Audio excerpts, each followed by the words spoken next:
حضرت خدیجہ الکبریٰ کا ذرا شان دیکھیں اور آپ کی حضور پر والہانہ محبت دیکھیں. حضور پر آتے ہی اپنا سب کچھ نثار کر دیا.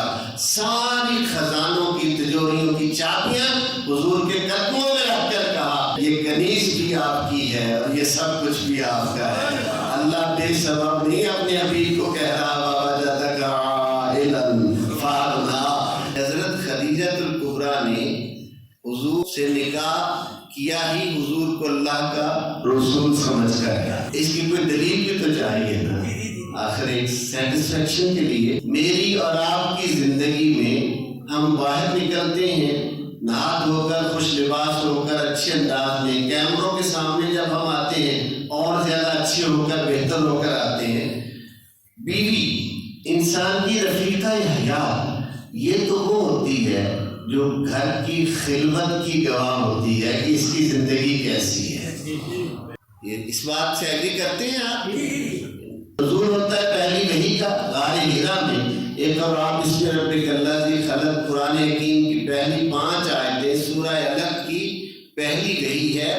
کسی مسلک کا اس میں اختلاف نہیں ہے, متفقہ بات ہے سارے مسلمانوں کے درمیان. اب اس وحی کی کیفیات کو جب حضور غار حرا سے اترے آپ گھر میں تشریف لائے تو آ کر آقا صلی اللہ علیہ وسلم نے سب سے پہلے حضرت خدیجہ الکبریٰ سے بیان کیا. اور جیسے ہی حضور نے ان سے بیان کیا ہے تو حضرت خدیجہ الکبریٰ فوراً کہتی ہیں یہ تو وہی فرشتہ ہے جو موسیٰ کو اترا تھا. یہ آپ پر اس لیے نازل ہوا ہے کہ آپ یتیموں کی غمخواری کرتے ہیں, آپ بیواؤں کی دستگیری کرتے ہیں. کسی اندھے کو اگر حضور کے کاشانہ نبوت میں مال دنیا کی کمی نظر آئے تو اس کا جواب خدیجہ الکبریٰ سے لے لو. وہ کہتے ہیں یہ گھر میں نہیں رہ سکتے, یہ یتیموں کی خبر گیری کرتے ہیں, بیواؤں کی خبر گیری کرتے ہیں. معاشرے کا جو کمزور طبقہ ہے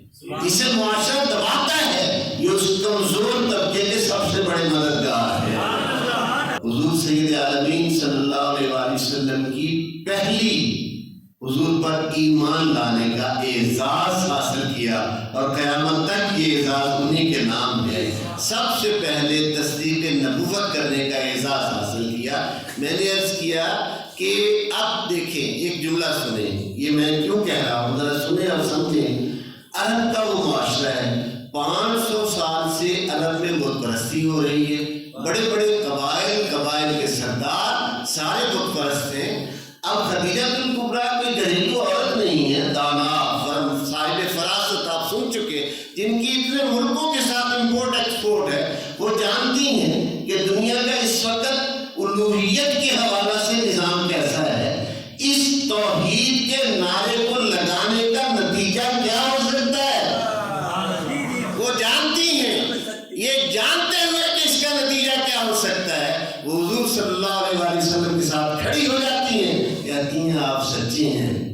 وہ یہ نہیں کہتی فلاں قبیلہ مخالف ہو جائے گا, مکے والے مخالف ہو جائیں گے, نہ کہتی ہیں کہ وہی فرشتہ ہے.